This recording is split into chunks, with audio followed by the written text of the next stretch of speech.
नमस्कार मित्रों, सत्य की विजय में आपका स्वागत है। मैं हूं विजय त्रिवेदी।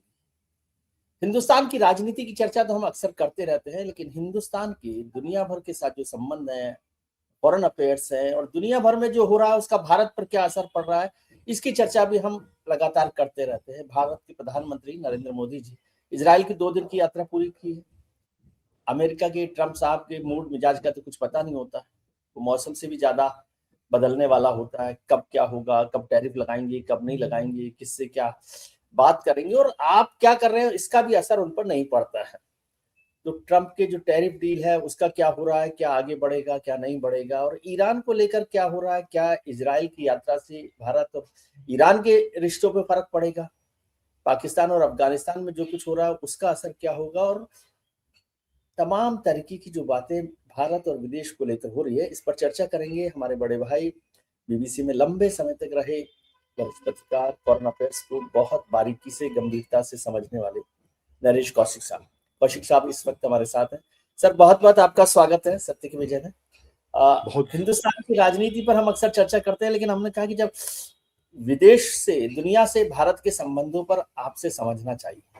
अभी अभी प्रधानमंत्री जी ने 2 दिन की यात्रा की है इजराइल की, तो भारत में चर्चा हो रही है कि भाई इजराइल की यात्रा तो ठीक है, लेकिन आपने फिलिस्तीन के संबंधों को ध्यान में नहीं रखा, नजरअंदाज किया, खासतौर से गजा को लेकर। इजराइल की यात्रा पर यह भी सवाल खड़ा किया गया कि जब ईरान और अमेरिका में युद्ध के आसार बने हुए हैं तो इस यात्रा को नहीं करना चाहिए। आप कैसे देखते हैं सर इसको? देखिए, मेरे विचार, सबसे पहले तो आपका बहुत बहुत धन्यवाद विजय जी, मुझे आमंत्रित करने के लिए, और आपके सभी श्रोताओं को हमारा मेरा सौभाग्य है। नमस्कार। अब मेरे विचार से इजराइल भारत के लिए बहुत ही एक महत्वपूर्ण देश है। और आपको याद होगा कि 1990 में जब भारत ने पूरी तरह से ये संबंध बहाल किए थे, 1992 में शायद, जहाँ तक मुझे याद, नरसिम्हा राव प्रधानमंत्री जब बने थे तब ये पूरी तरह से बहाल हुए थे। हालांकि 1950 से भारत के इजराइल के साथ में कूटनीतिक संबंध हैं। तो ये बात सही है कि पिछले 10-12 साल में, जब से नरेंद्र मोदी की यहाँ सरकार आई है भारत में, तब से ये रिश्ते और ज्यादा प्रगाढ़ हुए हैं। लेकिन रिश्ते दोनों देशों के अच्छे थे कांग्रेस सरकार के समय भी, और जो दूसरी दलों की सरकारें थीं उन्होंने भी इस बात को समझा था कि इजराइल भारत के लिए महत्वपूर्ण है। और आपने देखा होगा कि जब ऑपरेशन सिंदूर हुआ था तो दुनिया में किसी देश ने भारत का समर्थन नहीं किया था। भारत ने जो कार्रवाई की थी पाकिस्तान के खिलाफ, ये जो 4 दिन की जो लड़ाई हुई थी, इजराइल अकेला देश था जो भारत के पक्ष में एकदम खुले तौर पर आया था। ये बात सही है कि दुनिया के सभी देशों ने जो आतंकवादी हमला हुआ था कश्मीर में, उसकी भर्त्सना की थी, और वो भर्त्सना की भी जानी चाहिए थी। लेकिन भारत में लोगों को उम्मीद थी कि और देश, खासकर जो आतंकवाद के शिकार हैं, वो भारत का समर्थन करेंगे। उन्होंने नहीं किया, और भारत एक तरह से अकेला अपने को महसूस कर रहा था, और उसने अपने आप ही ये लड़ाई लड़ी थी, बावजूद इसके कि पाकिस्तान को चीन का पूरी तरह से समर्थन था, लॉजिस्टिक रूप से समर्थन था, उसके हथियार पाकिस्तान यूज कर रहा था। तो उस लिहाज से मैं समझता हूँ कि इजराइल भारत के लिए महत्वपूर्ण है। और आपको याद होगा कि 2017 में नरेंद्र मोदी जब इजराइल गए थे तो भारत के किसी भी प्रधानमंत्री की इजराइल को ये पहली यात्रा थी। यानी मंत्री लेवल पर तो सर, ये समझना ज्यादा महत्वपूर्ण है कि 1950 में जब जवाहरलाल नेहरू इजराइल को एक तरह से कूटनीतिक संबंधों की रिश्ता बढ़ाते हैं, इजराइल बना है, उस समय भी आइंस्टीन से लेकर और तमाम लोगों की बात हुई है। उसके बाद भी 75 साल में, यदि 2017 को छोड़ दे, 2017 में नरेंद्र मोदी पहले प्रधानमंत्री हैं जो गए हैं, तो फिर क्यों ऐसा क्या हुआ? यदि इजराइल हमारे लिए इतना महत्वपूर्ण है तो 60 साल हमने उसको क्यों नहीं याद किया? क्या ये कोई पॉलिटिकल पैराडाइम में चेंज है? देखिए, चेंज तो है। और ये चेंज मैं समझता हूँ कि ये सिर्फ भारतीय जनता पार्टी ने, नरसिम्हा राव की सरकार ने, जो कि कांग्रेस पार्टी की सरकार थी, उसने इजराइल के महत्व को समझा था, और उन्होंने इजराइल के साथ में रिश्ते पूरी तरह से बहाल किए थे।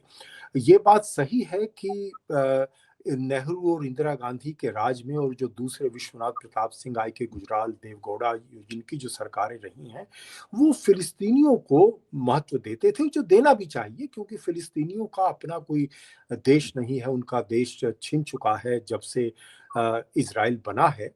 लेकिन ये भी बात सही है कि फिलिस्तीनी अब जो हालात इतने दशकों में बदले हैं, अब वो फिलिस्तीनी पूरी तरह से इजराइल के अपने उन घरों में नहीं लौट सकते। ये दुनिया में ऐसा कहीं नहीं होता।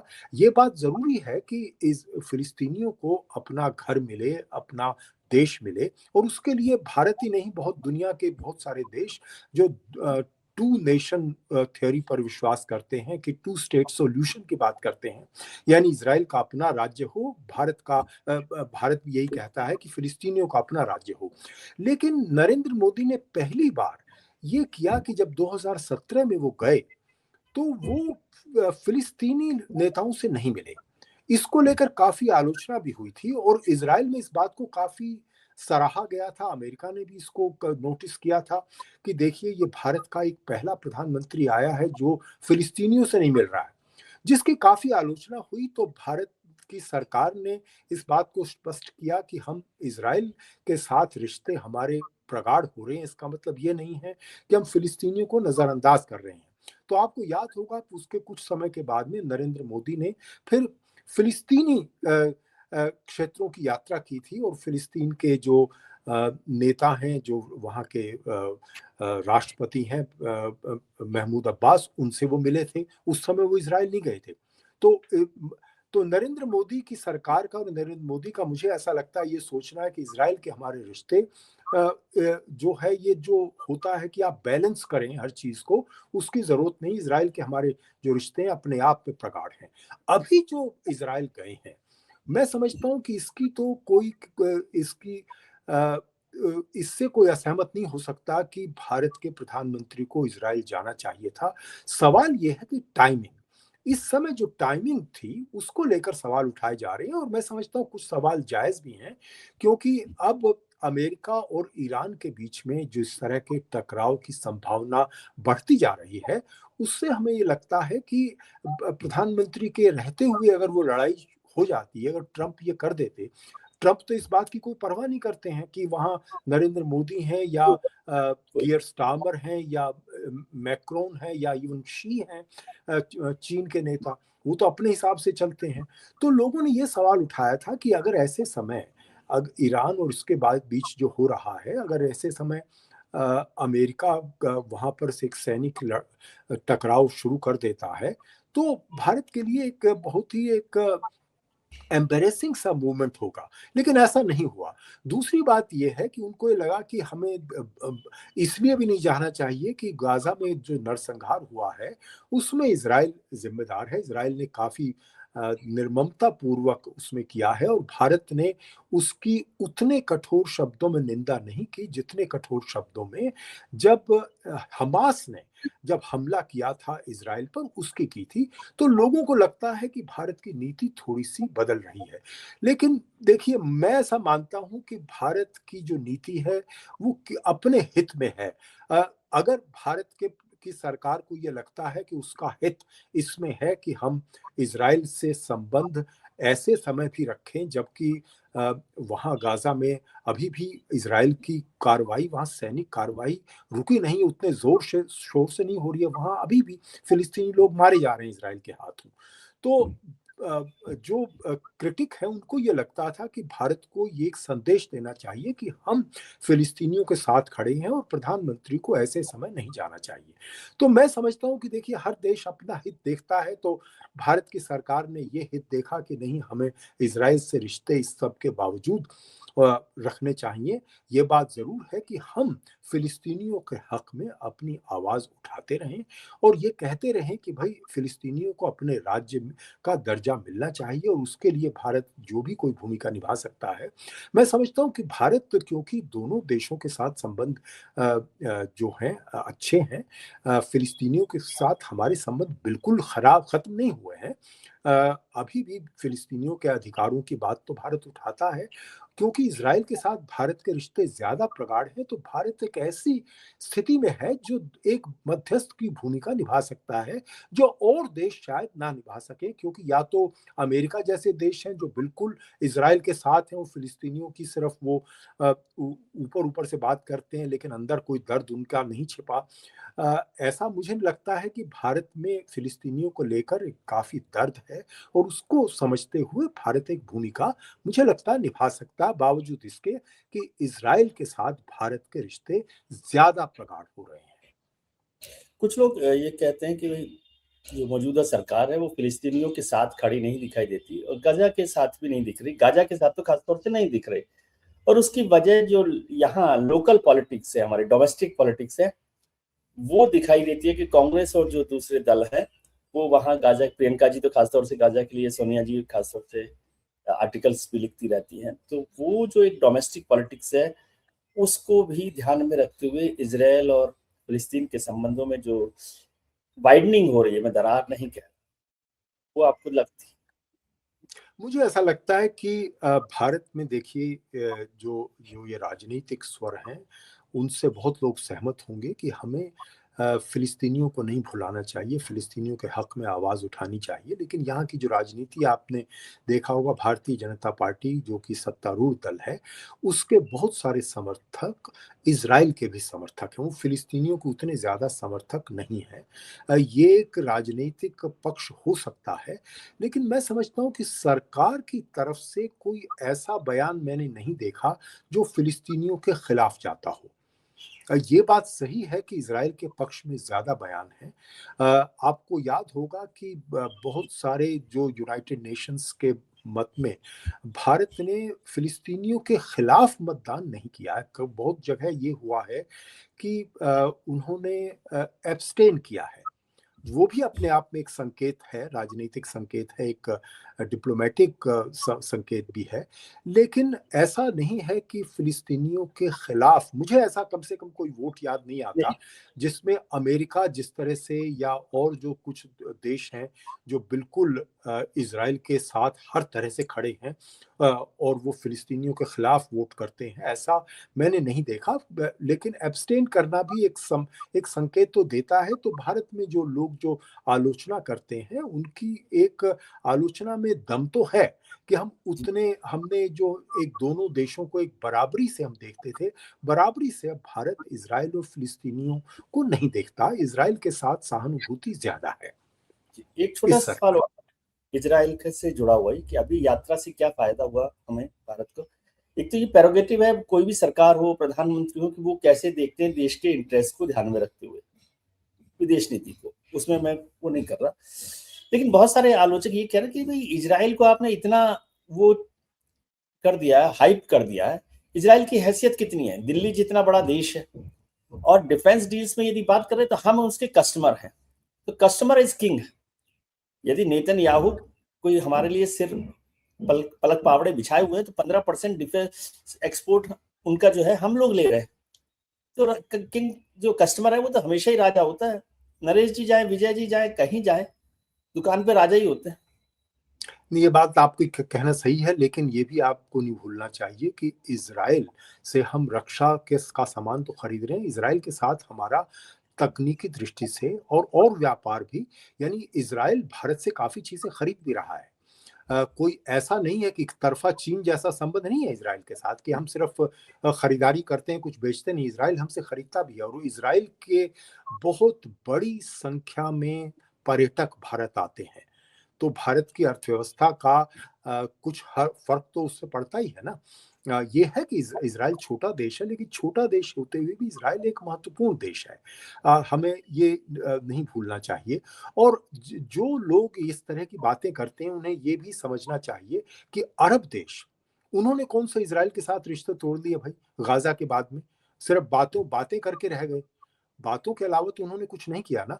जो अब्राहम अकॉर्ड जो ट्रंप ने अपने पहले टर्म में शुरू किए थे, और अब तक वो कर रहे हैं, अभी भी वो चाहते हैं कि और देश उसमें शामिल हो जाएं, तो उनमें से कई जगह मांग उठी कि उनको तोड़ दिया जाए। इजराइल ने जो गाजा में नरसंहार किया, उसके बाद किसी ने तो तोड़ा नहीं। तो भारत से क्यों उम्मीद करते हैं भाई हम इजराइल से रिश्ते तोड़ दें? मुस्लिम देश तो इजराइल से रिश्ते तोड़ नहीं रहे हैं। तुर्की जो अपने आप को बड़ा इस इस्लामी देशों का जो है राजा मानता है, वो सबसे बड़ा नेता अपने को बनाने की कोशिश करता, उसने तो इजराइल से रिश्ते तोड़े नहीं। अब भारत से आप उम्मीद करते हैं कि रिश्ते तोड़ दें, तो ये तो मैं समझता हूं कि अनुचित होगा। ये बात सही है कि भारत को फिलिस्तीनियों की मदद करनी चाहिए और ज्यादा करनी चाहिए, उनके लिए स्वर उठाने चाहिए, लेकिन मैं नहीं समझता कि फिलिस्तीनियों का के साथ रिश्ता अब इजराइल की कीमत पर होना चाहिए, या इजराइल का के साथ जो रिश्ता है फिलिस्तीनियों की कीमत पे होना चाहिए। दोनों का अपना अपना अपना वजन है और ये हमें समझना चाहिए। और आपने देखा होगा अभी जो यात्रा हुई है उसमें जो फ्री ट्रेड भारत और इजराइल के बीच जो हो रहा है उसमें काफी आगे आगे बढ़े, और हमें ऐसा लगता है कि कुछ महीनों में या इस वर्ष के अंत तक ये फ्री ट्रेड एग्रीमेंट हो जाएगा। तो ये भी अपने आप में महत्वपूर्ण है। और बहुत सारी देखिए एआई में कितना इजराइल के जो तकनीकी लोग हैं, भारत के जो तकनीकी लोग हैं, वो मिलकर काफी चीजें कर सकते हैं। इसके अलावा बहुत सारे जो रक्षा उपकरण हैं वो बहुत जॉइंट प्रोडक्शन दोनों देश कर सकते हैं।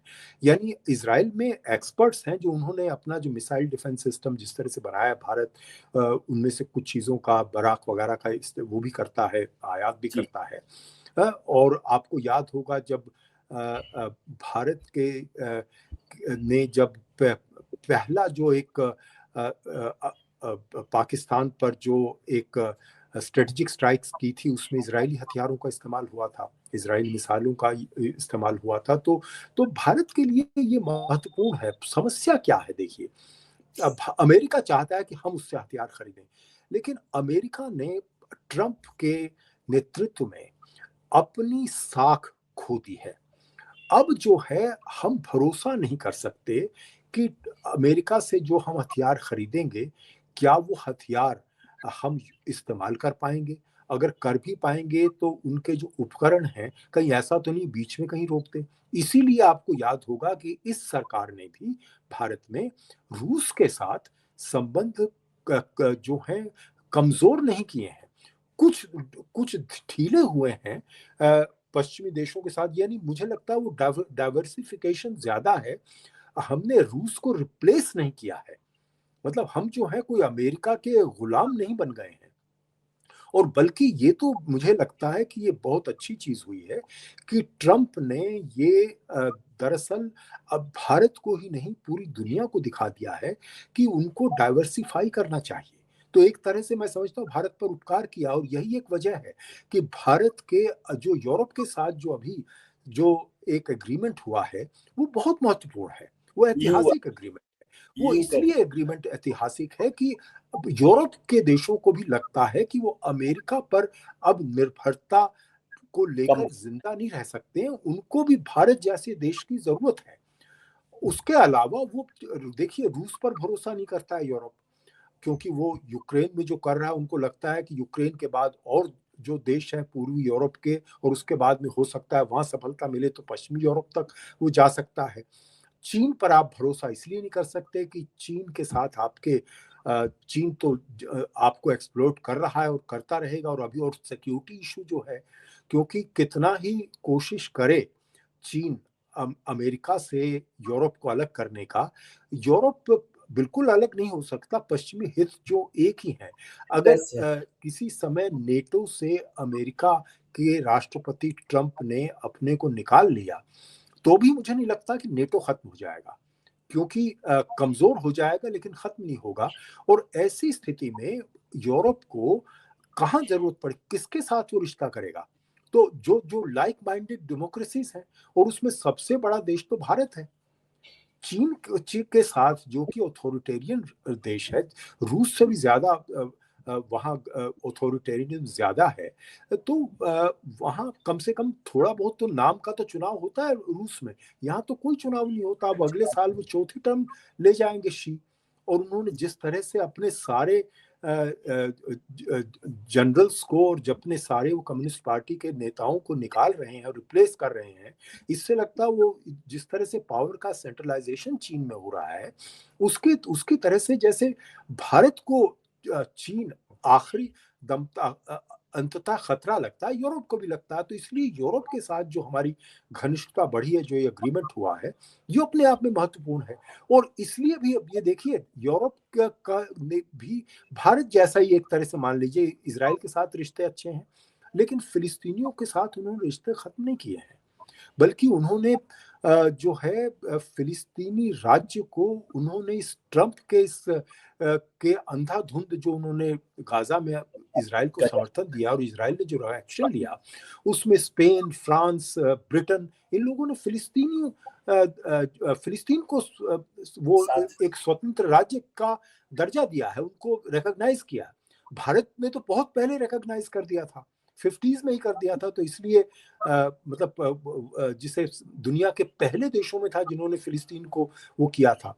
तो मैं समझता हूं कि फिलिस्तीन के साथ हमारे रिश्ते होने चाहिए, और यूरोप की जैसी नीति है उससे थोड़े से हमें ज्यादा आगे बढ़ के मैं समझता हूँ फिलिस्तीनियों की मदद करनी चाहिए। सर, आपने कहा कि अमेरिका की गुलाम तो नहीं हो गए हम जिस तरह से काम चल रहा है, लेकिन हमारे विपक्ष के नेता हैं राहुल गांधी जी, उन्होंने कहा कि पीएम इज कम्प्रोमाइज्ड, और उन्होंने खासतौर से ये रेफरेंस यूएस टैरिफ को लेकर और जो डील हो रही है उसको लेकर कहा कि भाई हम झुक गए हैं ट्रंप साहब के आगे।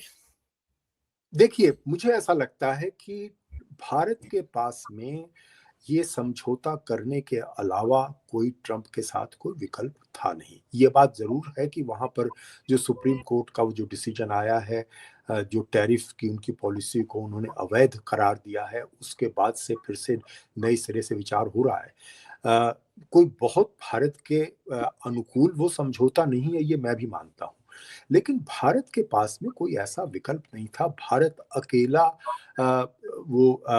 ये अमेरिका भारत का अकेला बड़ा देश है जिसके साथ हमारा जो ट्रेड में सरप्लस है, बाकी जगह तो डेफिसिट चल रहा है। तो सरप्लस होने के कारण, यानी भारत के जो उन्होंने जो 50% जो टैरिफ लगा दिया था, उससे भारत में जितने लोगों के काम धंधे बंद हो रहे थे, जितने लोग बेरोजगार हो रहे थे, उसके पास आपके पास विकल्प क्या था? तो आपको तो ये समझौता तो आपको करना ही था। ये है कि कुछ और बेहतर टर्म हो सकती थी जो नहीं हुई, क्योंकि ट्रंप तो बार बार ये कहते हैं कि हम तो कोई टैरिफ नहीं देंगे, और भारत ने इतने दशकों तक बहुत कम टैरिफ अमेरिका का आनंद लिया है, और अब तो पूरी दुनिया में टैरिफ अमेरिका लगा रहा है। और मुझे तो ऐसा लगता है कि अगर ट्रंप चले भी जाएंगे तब भी कोई भी राष्ट्रपति आएगा टैरिफ को खत्म तो करेगा नहीं, क्योंकि रेवेन्यू का एक अच्छा बड़ा सोर्स है। तो इसलिए मुझे ऐसा लगता है कि ये बात तो सही है कि ट्रेड डील थोड़ा बेहतर हो सकता था, लेकिन ट्रेड डील बिल्कुल हमें नहीं करना चाहिए था, हम बिक गए हैं। मुझे लगता है ये थोड़ी अतिशयोक्ति है। सर, आप लंदन रहते हैं, लंबे समय तक हिंदुस्तान को देखते रहे हैं, हिंदुस्तान को देखते हैं, दुनिया भर की राजनीति। ये जो ट्रंप साहब से हमारे रिश्तों में जो बदलाव आया, उसकी क्या बड़ी वजह आप समझते हैं? ट्रंप साहब का खुद का जो एक सेट है, माइंडसेट है, उसकी वजह से, या भारत अमेरिका के रिश्तों में कोई बड़ी एक ऐसी क्या वजह क्या हुई? अभी तक तो हम ट्रंप सरकार बनवा रहे थे, हवन कर रहे थे यहाँ बैठ के हम लोग। तो देखिए, मुझे ऐसा लगता है इसके लिए जिम्मेदार सिर्फ ट्रंप है खुद। क्योंकि आपको याद होगा कि ट्रंप की पहली टर्म में थोड़ी बहुत हमारी भी जिम्मेदारी है, और मैं बताता हूँ वो कहाँ जिम्मेदारी है। पहले मैं उसी की बात कर लेता हूँ। पहली टर्म में भारत के अमेरिका के साथ में बहुत प्रगाढ़ संबंध थे, और आपको याद होगा उन्होंने पाकिस्तान के खिलाफ कुछ बयान दिए थे, सैंक्शंस भी लगाई थी, जो दूसरी टर्म में नहीं हुआ। हुआ क्या कि हम लोगों ने ढील दे दी। हमें ये लगा कि ट्रंप तो हमारे दोस्त हैं, भारत के दोस्त हैं, जैसे वो पहली टर्म में थे उससे भी अच्छा होगा इस बार। तो हमने उनकी टीम के साथ ही कोई संबंध बनाने की कोशिश नहीं की। ट्रंप ने अपनी पिछले वाली जो टीम थी उसको बदल दिया, और हमने जो है उसके साथ कोई जो जो कि पाकिस्तान ने किया, पाकिस्तान ट्रंप के घर में घुस गए। यानी उनका हमने इस बात को नहीं भांपा जो पाकिस्तान ने भांपा कि अमेरिका का जो स्टेट डिपार्टमेंट, जो विदेश विभाग है, वो तो उन्होंने बिल्कुल दरकिनार कर दिया। वहां तो स्टीव विटकोफ है उनके हर काम में, वही देख रहे हैं जो कि उनके पुराने दोस्त हैं। इसी हाँ, या उनके जैरेड कुशनर जो उनके दामाद हैं वो हैं, दामाद वो है सारे कुशनर तो एंड टीम। हमने इन लोगों के साथ में कोई संबंध बनाने की कोई कोशिश नहीं की। और जब कोशिश की, और वो भी कोशिश जो है, मुझे ऐसा लगता है कि जो इस समय जो एप्स्टीन के मामले में जो बातें सामने आ रही हैं, जो अनिल अंबानी और जो हरदीप सिंह पुरी ने जो की, मुझे इस बात का कोई मेरे पास तो सबूत नहीं है कि उन्होंने किसी के कहने से की या अपना उनका इनिशिएटिव था। लेकिन इससे ये लगता है कि भारत ने लास्ट मिनट पर ये करने की कोशिश की, ट्रंप के सर्कल में घुसने की कोशिश की, जो काफी देर हो चुकी थी। दूसरी बात जो भारत ने जो नहीं की, जो और अमेरिका के मित्र देशों ने की, खासकर जो ट्रंप के जो पर्सनल फ्रेंड्स हैं, जब चुनाव वहां हो रहा था, अंतिम क्षण में था, उस समय कई नेता, और चुनाव जीतने के बाद भी ट्रंप के बहुत सारे नेता मिलने गए थे ट्रंप से। उनका जो फ्लोरिडा का मारे-लागो में जो घर है, मोदी जी नहीं गए। तो इस बात को भी उन्होंने पर्सनली लिया और उन्होंने कहा कि अगर ये मेरे मित्र होते तो मेरे से मिलने आते। तो ये उन्होंने नहीं किया। तो मोदी जी को लगा कि देखिए, ये अभी तो अब राष्ट्रपति की इन्होंने शपथ नहीं ली है, जीत भी गए हैं। पहले तो ये था कि जब वो गए थे तो उन्होंने कमला हैरिस से भी नहीं मिले और इनसे भी मिले। उन्होंने दोनों से दूरी बना के रखी कि इनमें से कौन भी जीतता है तो। लेकिन उसके बाद भी वो नहीं गए। तो उनको ये लगा कि जब तक ये शपथ ना ले लें तो हमारा जाना ठीक नहीं होगा। लेकिन ट्रंप इन चीज़ों को पर्सनली लेते हैं, तो उन्होंने इसको पर्सनली लिया।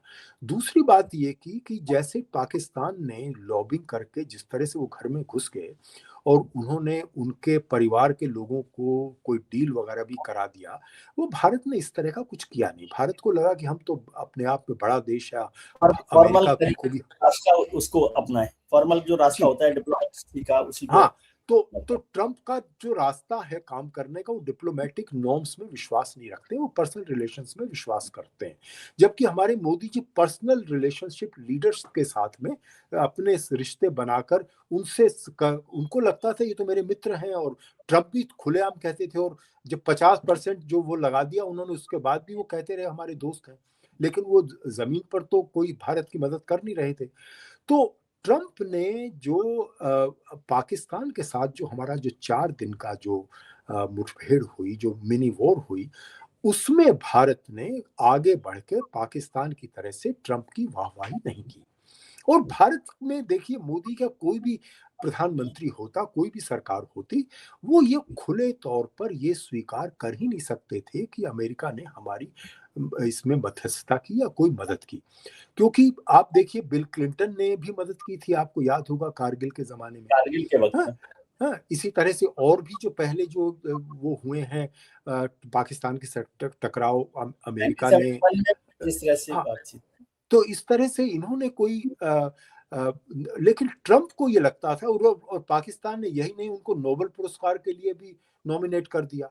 फिर वो वहाँ चले भी गए उनसे मिलने के लिए, और ट्रंप भी उनसे मिल लिए। वो तो और हिस्टोरिक ये थी, जो है आर्मी ना, से प्रेसिडेंट हाउस में मुलाकात अपने आप में हिस्टोरिक है, कोई वो प्राइम जी मिनिस्टर नहीं बिल्कुल थे। हिस्टोरिक थी। और पाकिस्तान में तो वहाँ का देखिए, पाकिस्तान वहाँ अमेरिका में उन ट्रंप को समझा दिया गया कि ये देखिए, ये जो शहबाज शरीफ हैं, ये तो नाम के हैं, असल में तो वहाँ फौज है, जनरल सेना है। का ही शासन है, तो सेना के नेता से हमें मिलना चाहिए।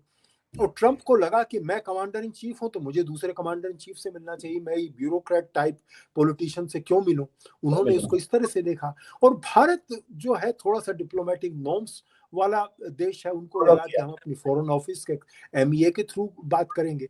तो ये मुझे लगता है कि भारत ने इस चीज को नहीं समझा। और ट्रंप ने, क्योंकि इस बात को, उनको ये लगा, हमें लगता था कि हम तो पाकिस्तान से तो हमारा कोई मुकाबला नहीं है। लेकिन ट्रंप ने भारत को पाकिस्तान के साथ साथ बराबरी पर खड़ा कर दिया। और यही नहीं, अभी आप देखिए, अभी जो पाकिस्तान और अफगानिस्तान के बीच जो लड़ाई जो चल रही है 2-3 दिन से, उसमें भी ट्रंप ने कल ही एक बयान दिया है जिसमें उन्होंने पाकिस्तान के समर्थन में बयान दिया पाकिस्तान के है। ऐसा समर्थन में उन्होंने जो भारत पाकिस्तान के बाद जो चल रहा था, हमारे फेवर में तो उन्होंने कोई बयान नहीं दिया था। तो इस बात को लोगों ने नोटिस किया है, पाकिस्तान में भी और भारत में भी। तो मुझे ऐसा लगता है कि कितने ही कोशिश करें, अब ट्रंप या भारत, पाकिस्तान, ये अमेरिका में कोई भी सरकार, पहले जैसे रिश्ते अब अमेरिका के साथ हमारे होने में बहुत समय लगेगा। आपको याद है कि पिछले 80 वर्षों में और खासकर 71 के बाद से, जब उन्होंने 7वां बेड़ा भेज दिया था अमेरिका ने, निक्सन ने, बांग्लादेश बनने के समय, तो भारत अमेरिका पर, भारत की जनता अमेरिका पर बहुत ज्यादा विश्वास नहीं करती थी। पिछले 25 सालों में तमाम अमेरिका की सरकारों ने बहुत प्रयत्न से भारत के साथ ये रिश्ते अच्छे बनाए थे, और भारत जो है उस चीज को भूलने लगा था कि जो है, पहले अमेरिका ने हमारा साथ नहीं दिया लेकिन अब दिया।